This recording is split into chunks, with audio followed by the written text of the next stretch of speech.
Russia's huge military convoy, said to be 40 miles (64 kilometers) long, near Ukraine's capital Kyiv has hardly moved in 3 days, the UK Defense Ministry says. But US defense officials say Russia still intends to surround and seize the city, where some 3 million people live, by siege tactics if necessary. Recent satellite images showing the size of the convoy sparked fears that an attack would be imminent. But UK and US officials say logistical problems could be slowing the advance. In an intelligence update on Thursday morning, the UK Ministry of Defence said the column had made little discernible progress in over 3 days and remains more than 30 kilometers from Kyiv. Several reasons could explain why the huge column, which includes armored vehicles, tanks, and towed artillery, has stopped its advance on the capital. They include logistical problems, unexpected Ukrainian resistance, and low morale among Russian troops.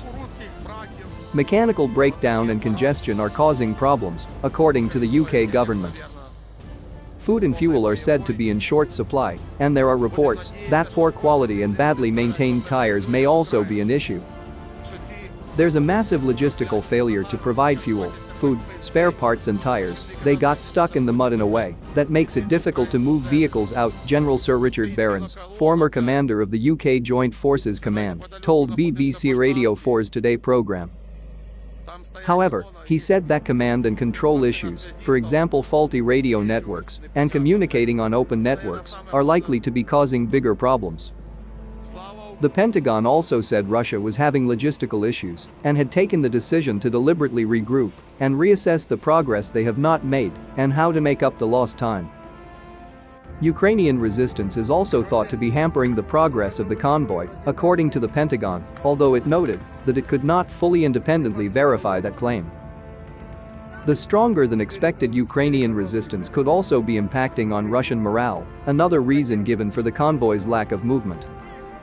The overall morale of people sitting in this convoy is going down every day, Alexander Danylyuk, a former secretary of the National Security and Defense Council for Ukraine told the BBC, comparing that with the strong motivation of the Ukrainian military to defend its capital. On Tuesday, a US defense official told reporters that there were signs of morale problems in the Russian force, which makes use of a large number of conscript soldiers. Not all of them were even aware that they were going to be sent into a combat operation, the official said. Ukraine does have some air capability and has been using powerful Turkish-made drones to destroy other Russian convoys. But according to Gen Behrens, Kyiv simply does not have the military force necessary to destroy a column of this size. They've been good at attacking the convoy from the front and sides, he said, but any damage inflicted from the air would be too localized. Russia will also have air defenses around the convoy which could bring down Ukrainian targets, Gen Behrens added. So an air attack on the convoy would risk losing more of Ukraine's already limited air force.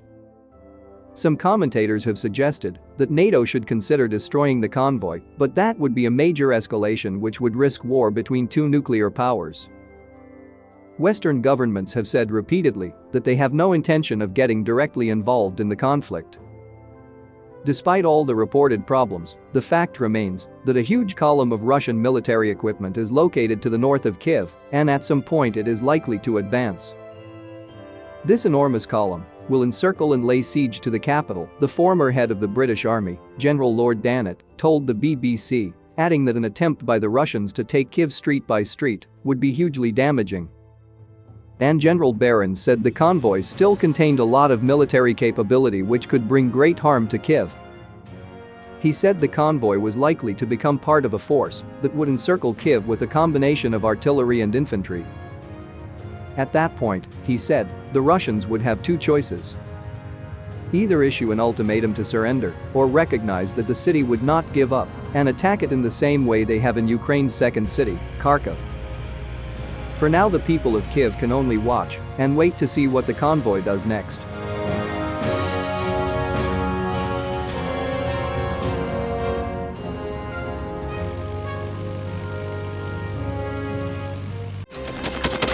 Thanks for watching, and don't forget to subscribe.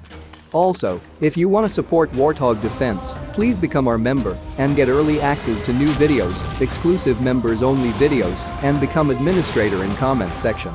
The membership link is in the description. Rescues every day. We had a guy last week at 6 rescues in 6 days. You know, he's doing the job every day.